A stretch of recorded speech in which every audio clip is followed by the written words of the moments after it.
Écoutez le monde vétérinaire autrement sur Veto Micro, un podcast produit par Thémavet. Bonjour, je suis Sophie Wilforn, vétote multicasquette, et je me suis fixée comme mission l'amélioration du quotidien des vétérinaires. Et moi je suis Marine Slove, vétérinaire touche à tout, journaliste, consultante et cofondatrice de Veto Job. Bienvenue sur le podcast qui rend la parole aux vétérinaires. Grâce à ce média, nous pouvons enfin livrer notre regard sur la profession. Un regard qui nous est propre, même s'il diffère parfois de la version idéalisée bien ancrée dans l'imaginaire collectif. Vous entendrez ici des consoeurs et confrères, praticiens ou non, se confier sur une tranche de leur existence et interroger leur quotidien de vétérinaire. Nous avons voulu ici nous raconter tels que nous sommes, parler de notre rapport au métier bien sûr, mais aussi et avant tout de notre rapport à la vie. Ici pas de tabou, pas de langue de bois et surtout pas de culpabilité. Vous êtes ici chez nous, mais surtout, vous êtes ici chez vous. Belle écoute.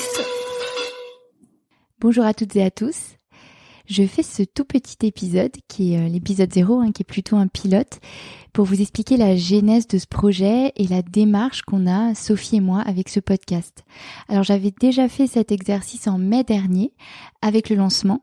Là on est en janvier 2023 à l'heure de cet enregistrement, et on n'était pas totalement satisfaite du résultat avec Sophie, pour la simple et bonne raison que je pense qu'on savait pas encore exactement où on voulait aller à ce moment-là. Et en plus, Thémavet n'existait pas encore, donc c'était plus difficile de raccrocher les wagons.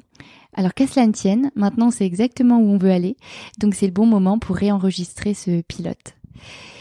Alors pour la petite histoire, Sophie et moi on s'est rencontrés il y a quelques années, par le biais de projets qui avaient des connexions, des synergies entre eux. On a découvert qu'on avait quelques points communs dans notre parcours. Sophie, elle aime bien dire qu'on est des vétotes multicasquettes et c'est vrai que ça nous définit pas trop mal. On a toutes les deux été praticiennes, majoritairement en équine. Sophie plus longtemps que moi quand même. On a aussi travaillé pour des grandes entreprises. On est aussi deux entrepreneurs et on est toutes les deux passionnées de podcasts. On est des consommatrices assidues et Sophie avait déjà créé des podcasts auparavant. Et en fait, c'est sur cet amour du podcast qu'on a fait plus ample connaissance en 2021 parce qu'on avait mis en place un partenariat entre son ancien podcast Parole de Veto et Veto Job. C'était un format court qui donnait la parole aux vétérinaires recruteurs. Ça, c'était la partie du projet plus côté Veto Job. Et ça tournait autour de la thématique du conseil que l'invité donnerait aux jeunes vétérinaires qu'il était auparavant. Donc, ce qui vous rappellera cette question que pose souvent Sophie à la fin de son podcast. Et ce partenariat-là, avec ce podcast Parole de Veto, c'est le précurseur de Veto Micro. Dans nos parcours respectifs, avec Sophie, on a eu la chance de rencontrer beaucoup de consoeurs et de confrères. Du coup, on a tout simplement pu échanger avec beaucoup d'entre vous. On a beaucoup écouté, on a beaucoup appris et on avait envie de partager toutes ces histoires, toutes ces analyses dans un endroit dédié. Et évidemment, le podcast, c'était le média idéal pour ça. Parce qu'il y a une forme d'intimité, ça se glisse dans les oreilles. Et l'audio, c'est une manière de s'immerger autrement dans notre monde vétérinaire. En plus, ça a un côté pratique parce qu'on peut écouter des podcasts partout, même en faisant autre chose, en faisant, la cuisine, le ménage, pendant un trajet en voiture. Et notre objectif, c'était de donner la parole aux vétérinaires, mais on pourrait même dire de leur rendre, puisque cette parole, elle nous a quelque peu été confisquée, à nous qui faisons le plus beau métier du monde et qui n'avons pas le droit de remettre cette évidence en question. Donc l'idée, c'était vraiment d'arrêter d'attendre qu'on parle de nous à notre place.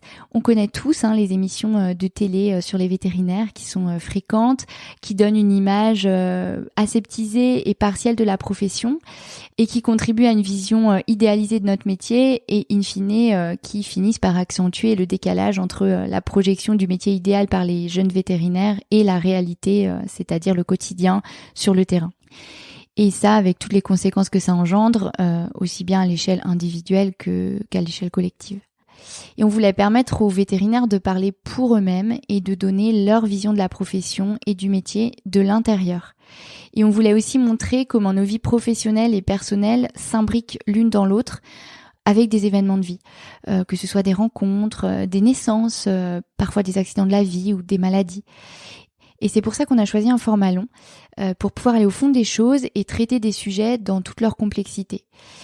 Et puis, il y a un petit côté qui nous plaît bien dans le format, c'est le fait que ça aille à contre-courant de notre époque où le temps s'est beaucoup accéléré. Le podcast, ça permet de se soustraire au vide et au silence, mais en échappant à la frénésie habituelle des informations. Ça appelle une écoute active, dans l'intimité, dans la douceur un peu feutrée du casque, et ça aide à résister un petit peu, juste ce qu'il faut à cette époque où tout va trop vite. Et pour la petite anecdote là-dessus, quand j'ai annoncé au directeur des rédactions du groupe de presse qui nous héberge que je souhaitais partir sur un podcast conversationnel en format long qui fasse 45 minutes à 1h30 et qu'en fait ce sujet de la longueur n'était pas vraiment un sujet pour moi, il m'a dit que ça marcherait jamais. Alors pas méchamment, c'était évidemment pour m'apporter son aide. Alors moi j'imaginais pas que ce serait un tel succès parce que depuis le lancement de Thémavet, c'est vrai que les audiences se sont envolées bien au-delà de nos espérances. Mais en tout cas, j'y croyais et j'ai défendu bec et ongle le projet parce que j'avais la conviction, et c'était une conviction partagée par Sophie, que c'était ça que nos consoeurs et nos confrères avaient envie d'entendre, peut-être même besoin d'entendre dans le contexte actuel, pas toujours drôle, de la profession qu'on connaît tous.